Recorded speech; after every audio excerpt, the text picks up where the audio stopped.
Welcome to the Partnership Power Hour with your host, Sandra Shelson, featuring guests Teresa Rinkenberger and Mary Ann Kirby. Good morning, everyone. It is 10 o'clock, and this is the July 5th edition of the Power Hour. I am Sandra Shelson, the Executive Director of the Partnership for a Healthy Mississippi, and we are glad to have you all here. I hope that y'all have had a wonderful 4th of July weekend. As I was saying earlier, when a holiday's on a Monday, I stay confused for really most of the week. So I had to be reminded that today was, in fact, Tuesday, and it was our Power Hour call day. So I'm so excited about what we've got going on today. As I said, I hope you all had a lovely 4th of July weekend and that you have sufficiently accommodated yourself for a short work week, those that we all love, near and dear to our hearts. So I am going to go ahead and introduce our speakers today because I'm very excited about what they have to say, and I think you will be too. Just a little bit of background for those of you who may not have been joining us very long with our Power Hour calls. We got started back during the early days of the COVID epidemic, and we were known then as the Community Connections. And that was a way for us to stay connected when we were not able to see each other in person. And I'm happy to say that this has been something that we have had a lot of participation over the last 2+ years, and I'm glad that we've had the opportunity to keep it going. We do now record our calls, and they are available as podcasts on Spotify. You can also go to our webpage, www.healthy-miss.org, and you can also find them available there. Now, as I said, we have been making these calls a little bit more thematic over the last few months since we went to this new iteration of Power Hour. And Claire Munzingo in my office here, and really our entire staff, we love to come together and talk about what great information, what great speakers can we bring to those who are on our calls. And I had recently started as a side volunteer. It's hard to do volunteer work when you work at a nonprofit, but you all know what I mean. Started working down at Grace Place, and the needs of the homeless community really can just overwhelm you. And that's when Claire brought to my attention the women that we're going to hear from today. We have 2 speakers today, and they are the founders and the operations manager of Shower Power. Teresa Rinkenberger and Mary Ann Kirby will be our speakers today to tell you a little bit about what Shower Power is, how it came to be, and how it fits into the services that are needed and provided for our homeless fellow citizens. So, Teresa, star switch yourself, and you're up. Okay. Hey, thank y'all. Can you hear me? Absolutely. Okay. Well, I'm Teresa Rinkenberger, and it's a pleasure to be on this call. Did you want to ask me questions, or do you want me to just start with how Shower Power came about? Why don't you give us an overview right now about how it came, how did you recognize the need? How did you get it started, and just sort of the background? Sure. Well, the way it got started is probably about 3.5 years ago or so, I befriended a homeless man on Lakeland Drive. His name is Benny.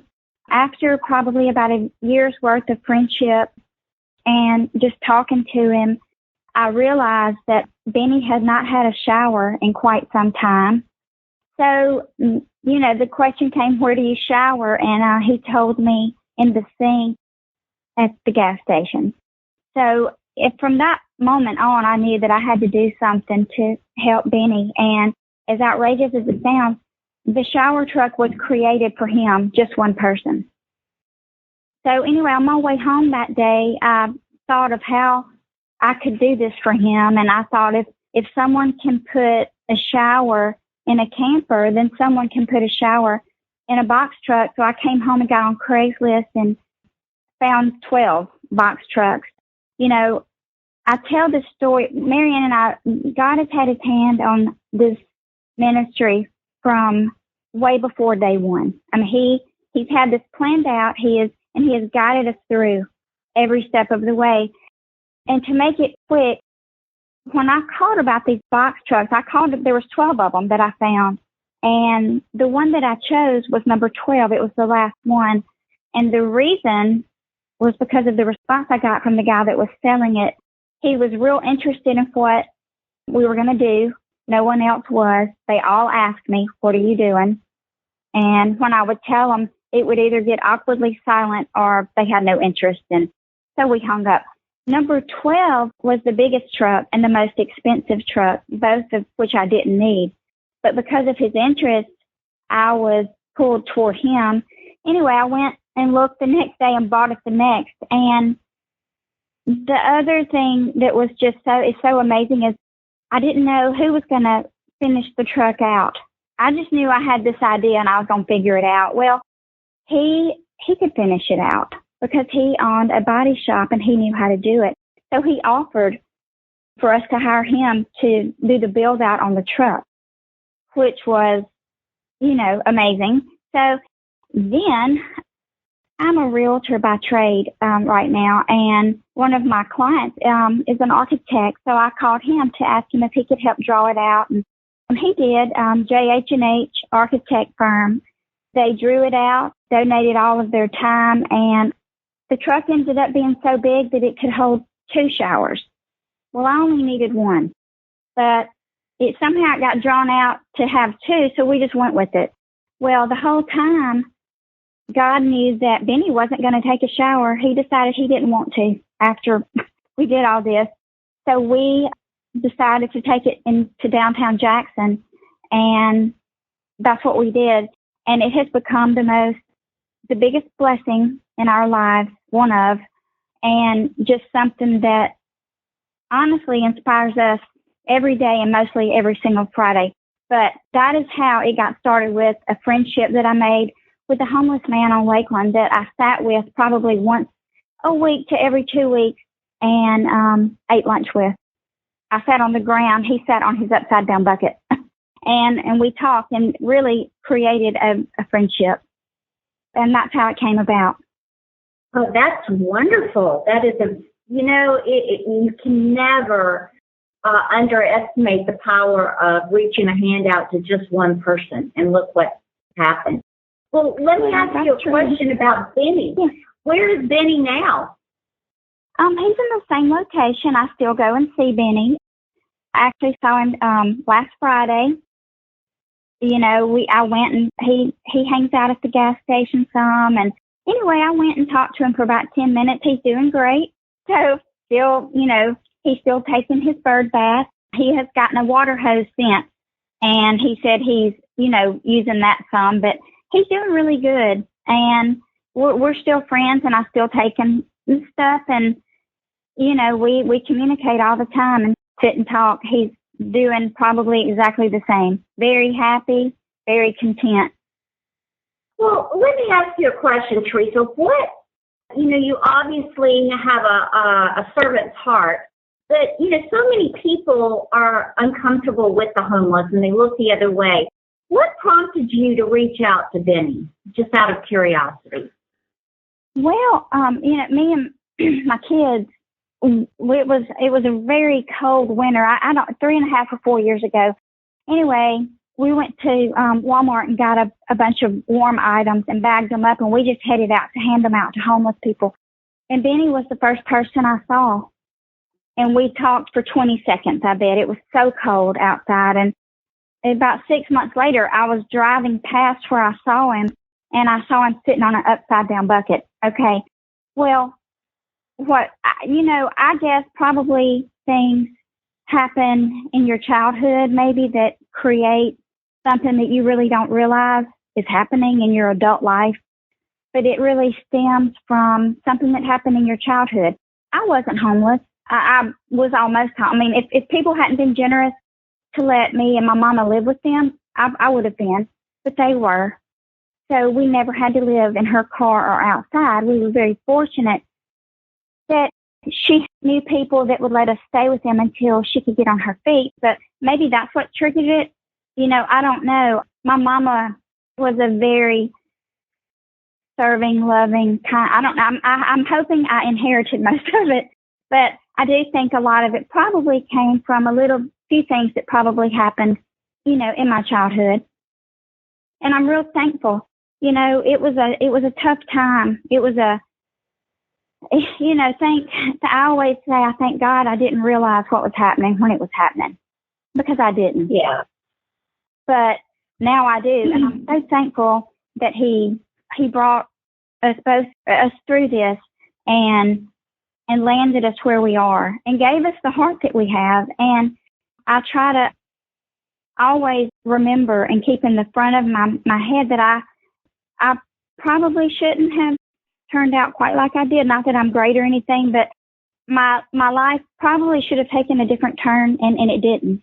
He had his hand on me, and he led me in the other direction. And I really do. I believe that, and I firmly stand on it. And I am just so grateful. So, and that probably also pushes me to continue to serve and to love people who aren't loved the way that I do.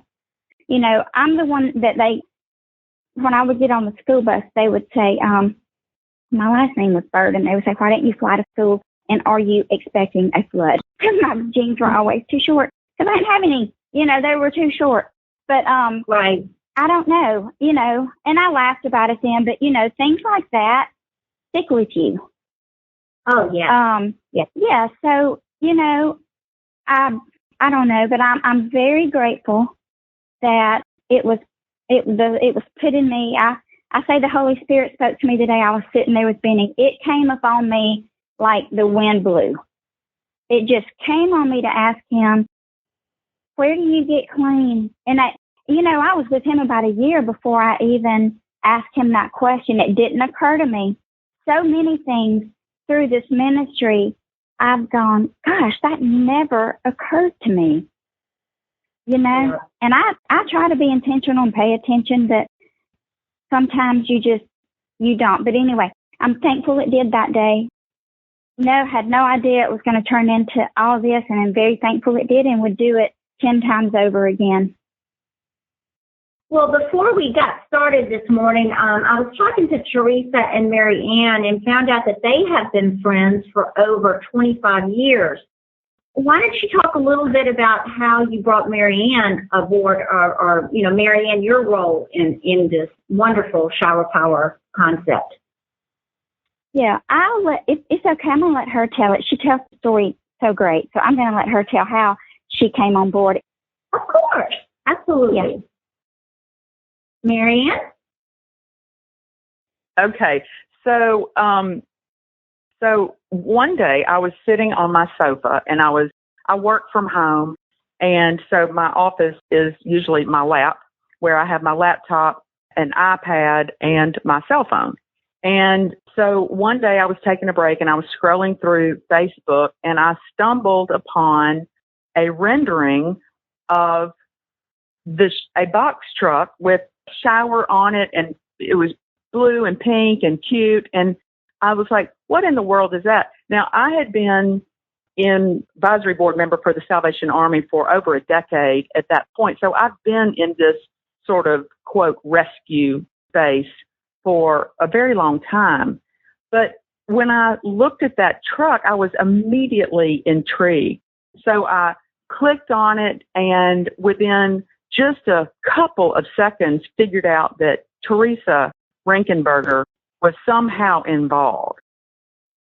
And every time I tell this story, it gives me chills, and I've just gotten chills right this second all the way down to my toes. The minute that I saw her name, my phone, which was next to me, started to vibrate, and I picked it up and flipped it over, and it was Teresa Rinkenberger. Now, Teresa and I had not talked in, I don't know how long it had been since we talked. We we worked together 25 years ago, and we're friends. But as life happens, and you have children, and you go on different paths professionally, we had grown apart and not been in touch in ages. But that moment, my phone rang, and it was her. And I, of course, answered the phone, and I said, "Bird, what are you doing?" And she said, "I've done this thing, and I need you to be a part of it." And before she even finished asking me, I said yes.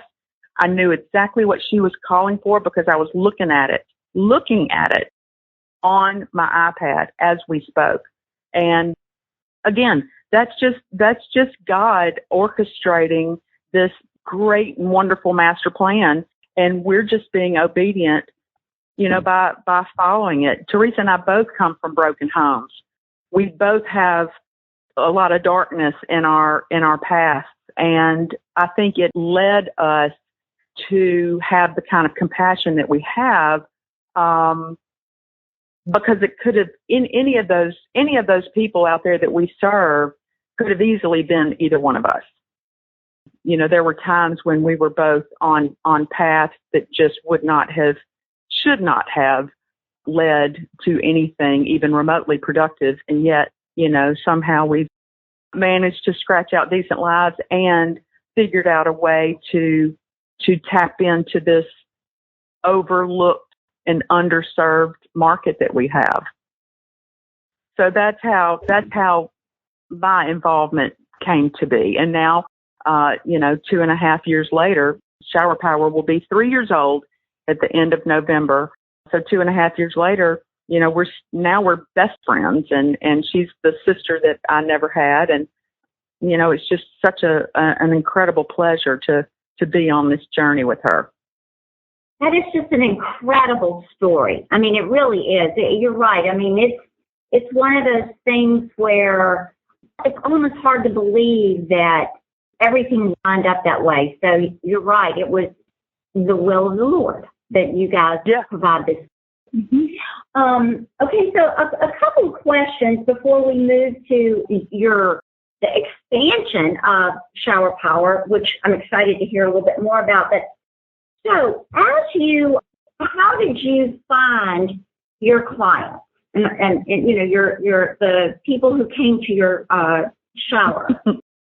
Teresa, you take that one. Teresa, you take that one. Okay, so we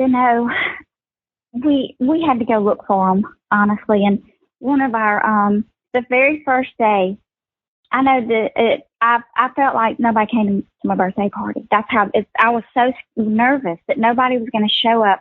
Well, they didn't know to show up. They had no idea. We thought, oh, they're going to be lined up, and they weren't. And if you think about it, hey, come get in this truck that can drive.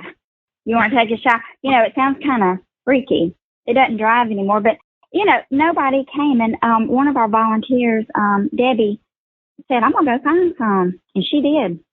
She came driving up, and this car was driving behind her, and it was 3 people that she had found down by the river. They took their showers, and they were wonderful people. I still keep up with the lady. They don't come anymore, but they were awesome people. But Debbie went and found them, and I mean, we were so happy. Those people stayed in that shower. There was 2 of them, so both for 45 minutes. The lady said she washed her hair 4 times, and the water was still turning brown. Oh my goodness! I know it. But that's how. And then the word started getting out, and there's a Wednesday night group that would go out, Jackson Street Ministries, and they were handing out flyers, and the word was just getting out, and we started out with 3 people showering, and today we serve usually at least 100, sometimes 75 to 100 people every single Friday. Oh, that's awesome. Okay, so that brings up a good point. You said it doesn't drive. So is this box truck now shower? Is it stationary? And, you know, do you have to worry about it the other 6 days that it's not in use? You know, tell us a little bit about the logistics of it. So the box truck is now stationary. When we first got it, you know, we thought, I will never forget, Teresa and I took the box truck to a sign company up in Ridgeland from downtown. We went and picked the truck up and we drove it to the sign company in Ridgeland, and we were going through the waterworks curve. Teresa was driving. I was laughing so hard that I almost could not breathe because everything on the truck shook and rattled and rolled, and it was probably so dangerous to think that she and I would just take this truck out, you know, once or twice a week and go to different parts of the city. That originally was the plan. Well, you know, as she mentioned, she and I both work full time, and honestly, that probably was not the safest idea that we've ever had, but it was the only idea we had at the moment. So we parked the truck at the body shop, the guy that we purchased the truck from, and he ended up building it out. He allowed us to park the truck there until we found a more permanent location, because once people started coming to us, we figured out real quickly that that was the best idea of all, that we stay put and let them come to us. So the truck is now completely stationary. It does not move. It probably could not crank, if I had to guess. And it is permanently located now at 836 South Commerce Street, which is the old Central Paper Company location, which is a building that we have since purchased.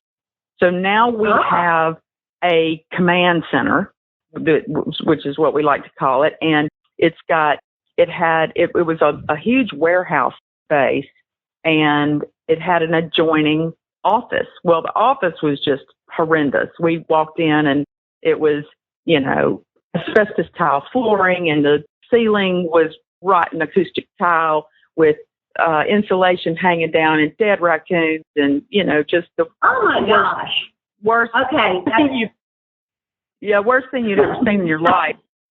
And frankly, you know, people told us that we should just bulldoze it and you know, rebuild. But God, we waited it out and just started bit by bit putting the building back together, and church groups and businesses and commercial different organizations came alongside us in different ways, and, you know, put us back together again. Malone Roof gave us a roof. Pure Air Consultants gave us a 5-ton AC unit. We don't have heat, but we do have air. And the Pine Lake came in and painted. Another organization, Broadmoor Baptist, gave us new flooring. And it's been incredible. And so the truck stays parked right outside of that building. And on Fridays, you know, like Teresa said, we have anywhere from 75 to 100 people show up to an event, which is what they've grown to expect. And to be honest with you, Sandra, I bet half of them don't take showers, because now it's become about fellowship.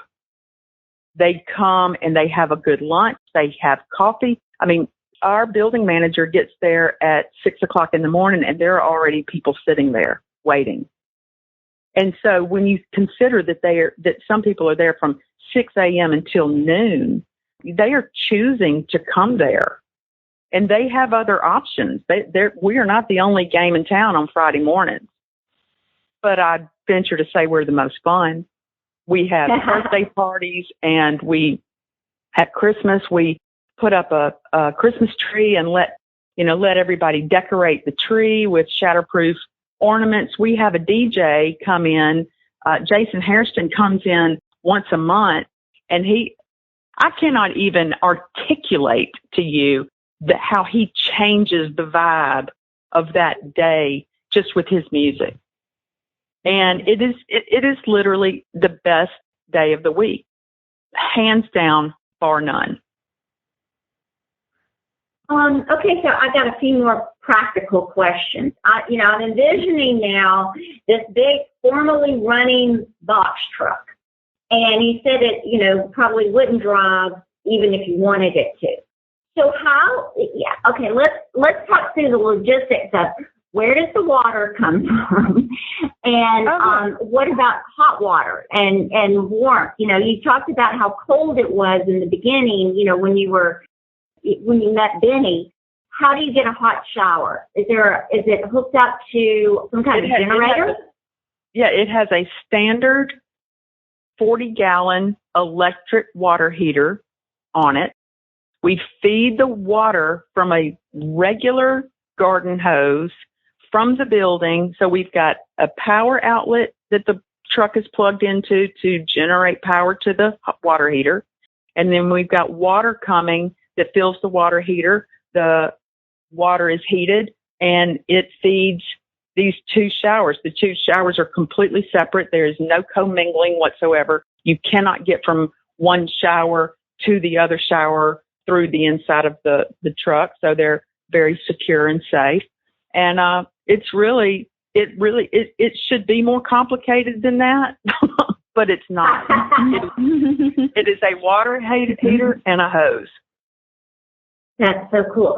Okay, so I'm going to go ahead and disclose I am a City of Jackson resident, and we all know that there have been some water bill issues and some water issues with those of us who live in the City of Jackson.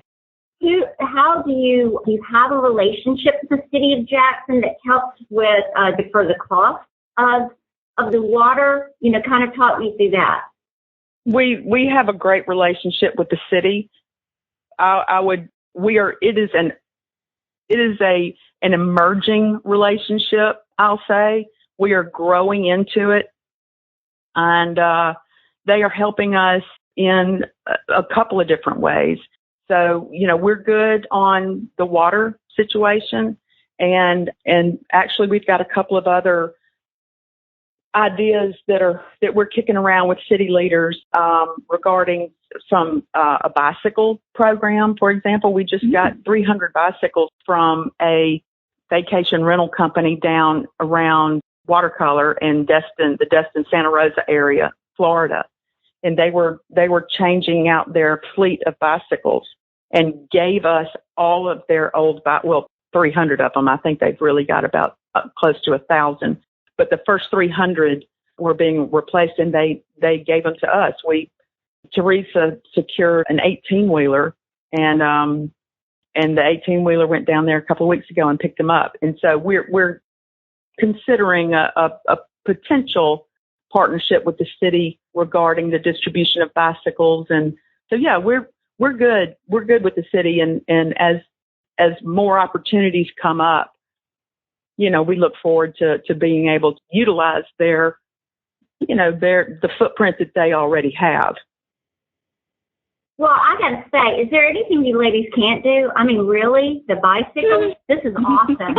I don't know if you've thought about this, but bicycle repair, if someone's going to have access to the bicycle, they need to know how to keep it locked up and how to keep it repaired. Maybe there's a partnership somewhere in that regard as well.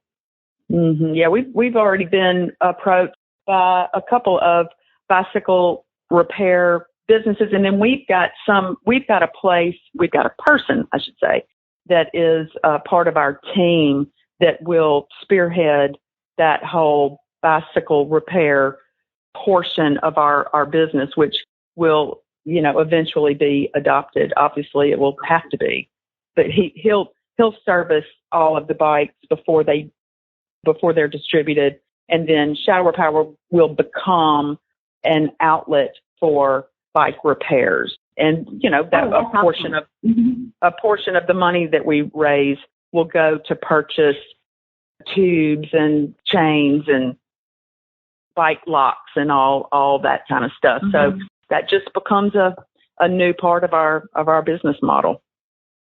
So moving a little bit more from the logistics to the demographics, volunteer work that I've been doing, I've noticed that there seem to be a higher number of men who are in need of shelters and are on the streets, but that the numbers are growing among the women as well. What are y'all seeing? Teresa, you want to take that? Sure. You know, before COVID, it was definitely more men, and still is. Since COVID, we are seeing a few more women, but I would say, and correct me if I'm wrong, Marianne, I would say 85% of our visitors or friends are men, and the other would be women. But since COVID now, it has gone up a little bit on the women. Yeah. Okay. And then what about, and y'all may be moving towards answering this question, and if you are, don't let me, jump the gun. The medical and mental health care needs of your friends.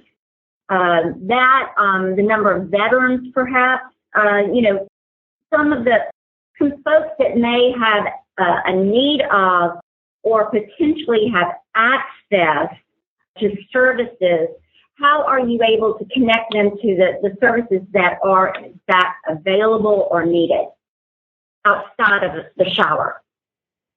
Well, we've had service providers reach out to us and ask if it would be okay if they could come to Shower Power to canvas for the type of clientele that they're looking for. We've had veterans organizations that have come and canvassed for veterans.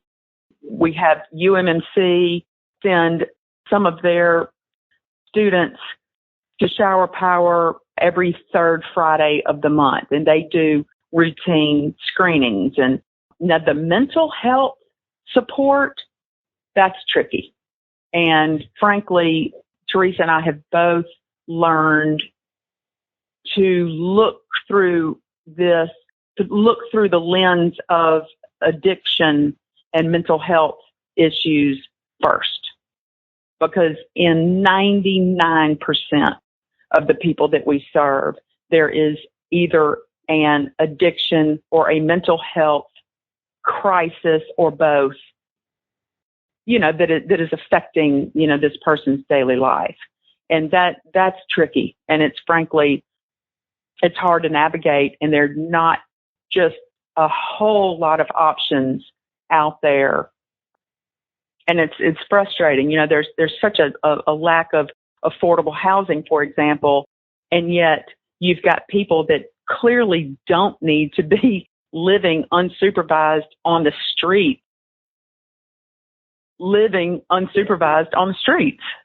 It's a terrible catch-22 because there's nowhere for them to go. I was talking to a group not too terribly long ago and just said, Whitfield, we need Whitfield. Whitfield used to be the mental hospital. That's where they could go. And that ended. And so you've got these people that are literally wandering the street that have, it's a crisis. There's a mental health crisis going on in our communities, and with very, very little help. So that brings up a good point. You raised an excellent point about the crisis, and if there's one thing that COVID did was it sort of pulled the Band-Aid off of a lot and shown us that there are, we've got our children in crisis, and those are the ones even living in supportive families. And then you have, a group of people who have become marginalized for various reasons. One example is that a lot of times you have someone who has gone into an incarcerated situation and they get stabilized. They get the mental health care that they need. They're put on their medication. And then when it's time for them to go back into, go outside of that incarcerated situation, all that stability is gone. And so I'm agreeing with you. Wish I had an answer, but I don't. But I think the more that we can raise awareness of situations like that, the better perhaps the services can be directed. So, and I've said this before, and I don't, not to interrupt you, but I'm going to say it again, and I'm going to keep saying it until somebody proves me wrong or shows me otherwise. The Mississippi Department of Corrections is one of the single greatest contributors to homelessness that exists as far as an entity within our state of Mississippi. When those guys get paroled, if they have nowhere to go, which many times they don't because of the fractured relationships that existed that actually drove them to the life of crime that they found themselves in, they are literally bused from the penitentiary back to the county in which their crime was committed. And with Hinds County being one of the larger counties and it having the demographic, population that it does, they drop those paroled prisoners off at the bus station without a penny to their names. And those guys go from being housed, sheltered, even in a penitentiary, to being completely unsheltered and without any resources whatsoever. We had a guy that literally showed up. He was bused from the penitentiary. He was dropped off by God's will on a Friday at the bus station right downtown Jackson. And he started just asking people, where can I go? Where's the closest shelter? Well, it was Friday and everybody at the bus station was headed to Shower Power. And so he fell right in step with them and came to us. He hadn't been off that bus for 2 hours. Teresa, you know who I'm talking about.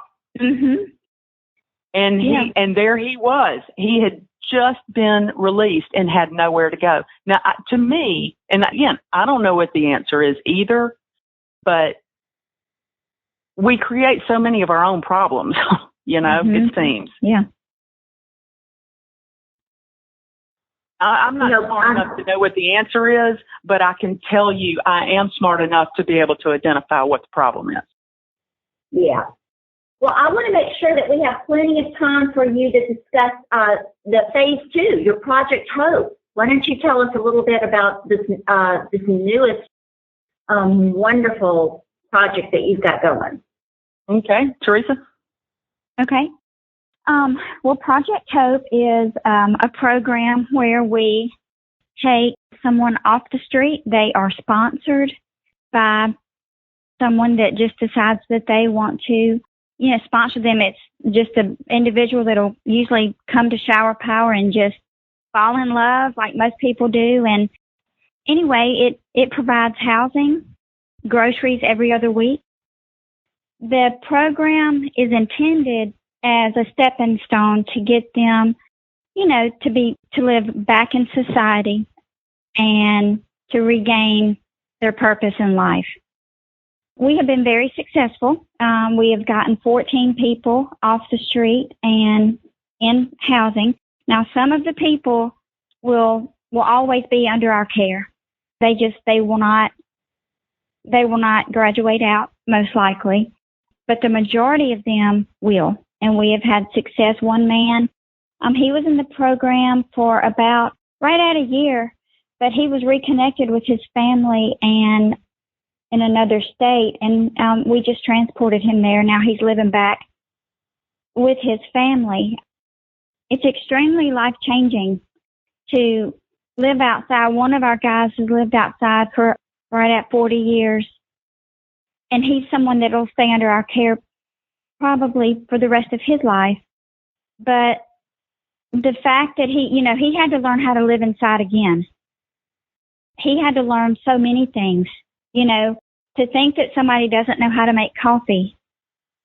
But the whole program is lined up so that we can direct them back to living a normal life. And it's you sign, whoever wants to, most people continue to give. Once they start, they continue. And the program is you got to tell me, I can't remember. Is it $9,200? $9,200. Yeah, it's $9,200. Sounds very inexpensive for someone to live inside for a whole year, and that includes groceries every other week. So they get sponsored, and that's how it goes. You know, we had everybody housed at the same place in downtown Jackson in a apartment complex / hotel, an old hotel, and they have reconverted that hotel to like an upper scale place that's not complete yet. But we had to rehouse our people, which was quite an adventure, but we got it all done. And like I said, a lot of our people have graduated out, and they are living successful lives. We have one in particular that he didn't make it. We try to be very good stewards with the money that is donated. And, you know, he unfortunately had to move back outside, which was very painful for us and for him. He has an addiction, which we love him. Mary Ann says it best. We love him right where he is. He is a great person with a bad habit, and he just can't stop yet. That doesn't mean we're not going to serve him anymore, but we couldn't continue to have him living inside with what was going on. But we didn't wash him away. We're still trying to help him. I know I got a little off on that, but he is probably there's been a couple that didn't make it. Well, and I think it's important to say that we've chosen not to enable people. Yeah. That's true. Yeah. And, you know, people scream tough love, tough love. Well, I don't do tough love. I call it tailored love. I have to tailor it. I want, you know, that person to know I'm not judging you. We're not judging you. We love you right where you are. If you can't change, you can't change. But we want to help. Addiction, I've never been addicted. Mary Ann hasn't ever been addicted, but it's close to our hearts for some reason. But Project Hope is a wonderful program that has changed so many lives, and to be able to be a part of that and to follow somebody to their door with their key that they get to unlock. I mean, it's unbelievable. I can't describe the feeling of moving somebody off the street into an apartment. Seriously, it almost feels unfair that we're getting to have this privilege, that the person that, you know, the people that donate, we welcome them, but we get to go and experience that. It's a big feeling. It's a big deal to move somebody. I have literally picked somebody up, we both have, off of a sidewalk. Seriously, get in with your bags. We're going to your apartment. So the whole program is wonderful. It's life-changing, and it brings about a whole new meaning of self-worth. And it leads their life in a direction that they would have never got to know probably. Again, maybe not. But to feel unworthy, not enough, or mostly invisible, because that's what they feel, it can really beat you down. And it's a feeling that it's like, you know, one of them described to me, it's like it's just embedded in me. That's what he said. And I said, it probably feels like it's been sewn inside of you with a needle and thread so tightly that you just think you'll never feel worthy again. And I'm going to tell you, it's a lot to unravel that thread, but that's what we try to do, is unravel the thread that has got these people in bondage, that they think that they're not enough and they're unworthy. And, you know, nobody looks at them. They don't. I tell people one of the most important things you can do is make eye contact with a homeless person. I don't care if you don't have anything to give them or if you don't want to give them anything, but make eye contact, because they are human. And the feeling that gives you is, you know, I talked to a homeless man once in another state. Maybe he was exaggerating, but he said I was the first person that had spoken to him in 7 years. I don't think I was, but that's what he said. And, you know, the fact that you feel so, I can't imagine, because there are days I feel beaten down, and I'm surrounded with people who love me and that I love. I can't imagine the feeling of that, and having nobody, and having people just pass you by But our goal at the end of the day is for our downtown friends to feel valued, worthy, and I know I got off track with the whole Project Hope. No. What Project Hope does is it brings this back. You know, we've had them, they gain employment, and they start paying some of their own rent and then more rent, and then they graduate out, and now, you know, they pay their full way. So, well, you know, I think that the awareness that, in addition to the actual service that's being provided, the awareness, every time you tell your story, you are raising awareness. And I'll go back to my own example. There were certain things that when I started working down at Grace Place, never even dawned on me, but they were those duh kind of moments. For example, it's now warm. People need hats because if you're outside, the sun is hot. If you're outside, you need bug spray. Little things that you never really even think about because we take so much of our own lives for granted. The ease that comes with certain little basics. But I think that what you're saying about, you know, everybody is a human being and everybody should be treated with dignity.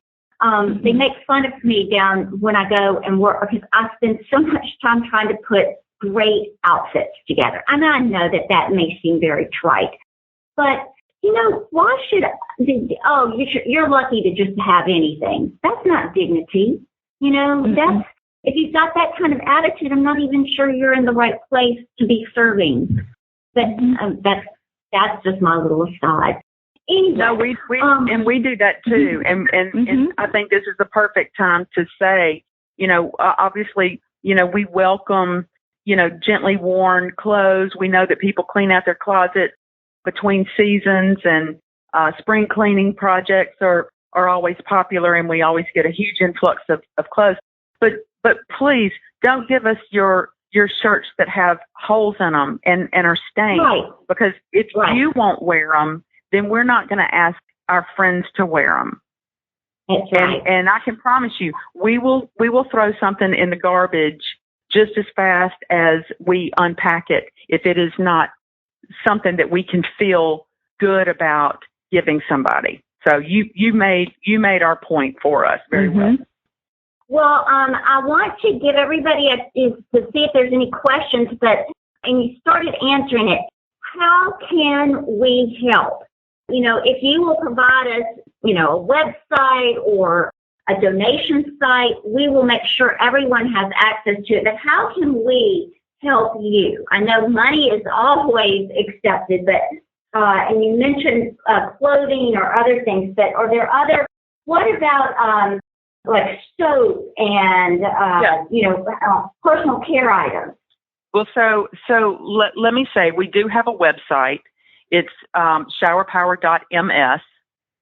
We are on Facebook, which is also Shower Power. We constantly need men's jeans, sizes 32-32 and 34-32. We need men's belts, men's sneakers. Now we are needing more and more women's items, but smaller clothes in women seem to be of a greater need. We constantly need men's boxer briefs, and they are very specific about boxer briefs, not briefs, boxer briefs. We need canned pop-top food items that are high protein and fruit. We do need cash. You know, we've got Project Hope, which requires a $9,200 investment on our part every year. So we are looking for those types of investment. We have our hygiene items. The truck has shampoo and soap dispensers built onto them, and we have those commercial restaurant grade pumps mounted on the walls of the truck. So those soaps are donated. Thank you, Jackson Paper. But we do need, you know, bagged hygiene items. And those end up being, you know, fun projects for, you know, some of our younger Sunday school classes or church groups that say, hey, we want to help. what can we do? And we always encourage them to create hygiene bags, which is literally a Ziploc bag with soap, shampoo, for when they're not at the truck. Deodorant. And antiperspirant is so important. Last summer we had to do a drive for bug spray. Bug spray is $6 a can. And we did basically one Facebook post and, got about 200 cans in. So, and that was enough to last us all year. But, we're starting to run low again and need to, refill our coffers. And then there's another opportunity to help, which is sponsoring lunch on Fridays. We feed all of our friends promptly at 11 o'clock a good hot lunch. And that lunch is provided by businesses and church groups and organizations that want to help.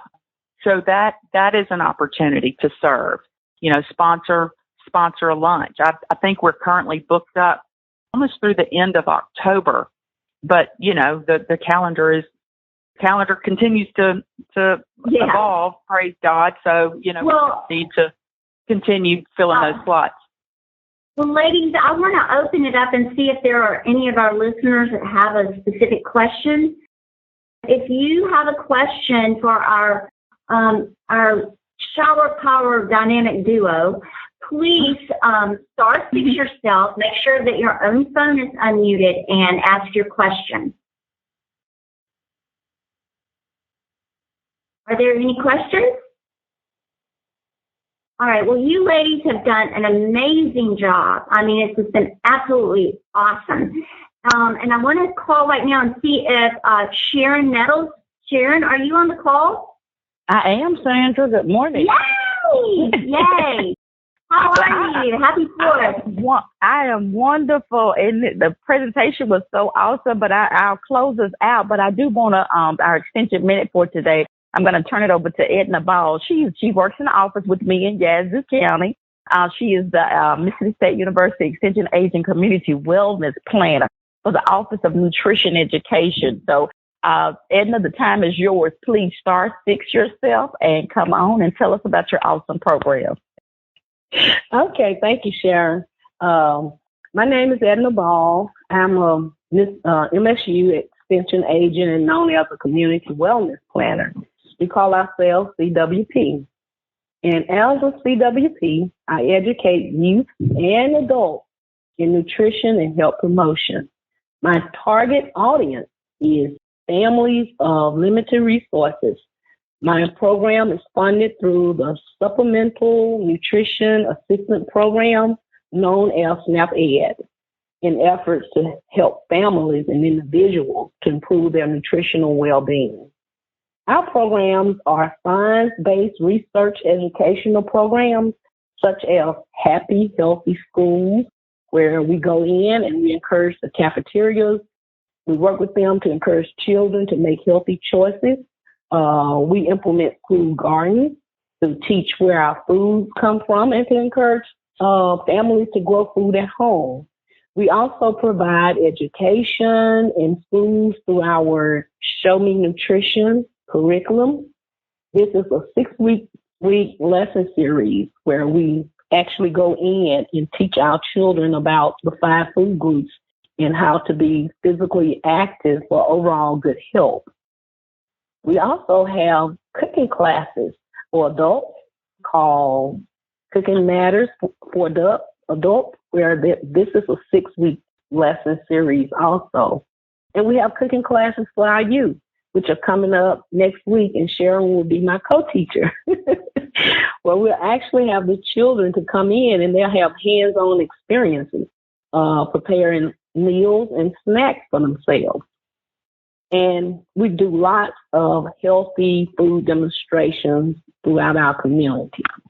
With all our programs, we encourage participants to become more physically active. Now, these programs are free to the participants, and we are in almost every county in Mississippi. I am currently recruiting adults for my upcoming cooking classes starting July 21st. If you would like to participate or know someone who can benefit from learning how to prepare healthy meals at home and to save money at the grocery store, and you will receive free groceries, please reach out to me at MSU Extension Yazoo County 662-746-2453.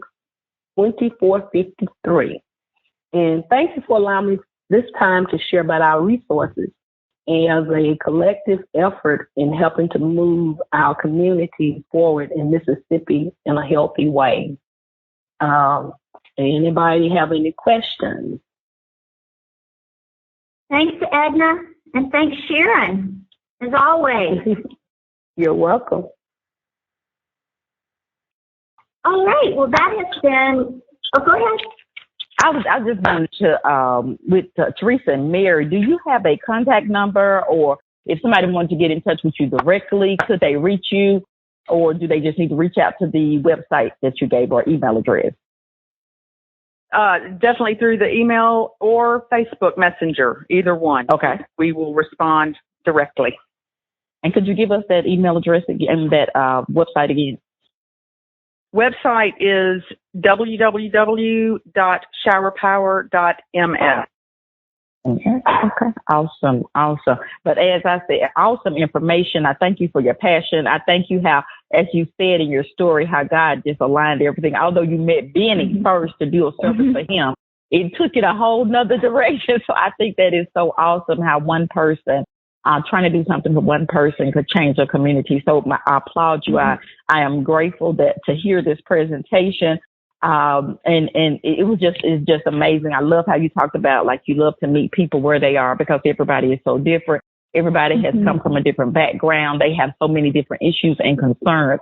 And Sandra, as you talked about some of the things that we take for granted that we don't even think about that's needed at that particular time. So if we can reach out, you all, they talked about the men's jeans. They talked about belts and sneakers, and even for the women now, the boxer briefs. They need canned pop-top foods that they can be able to give their friends. I love it, the friends, and then as well as cash and bug spray and things of that nature. But I applaud you. I thank you. I thank God for what you're doing for that community. And I just pray that it continues to be blessed. And I'm just excited about your Project Hope program as well. So again, we thank you for what you are doing. Just an awesome ministry. Sandra, I'll turn it back over to you. All right. Well, thanks, everyone. And we look forward to hearing back from you. Don't forget that this is going to be available on Spotify and also through our webpage. And once again, thank you, Teresa, and thank you, Marianne. I look forward to working with you in the future. This is great work. Thank Everyone, you so much. have a great week. See you soon.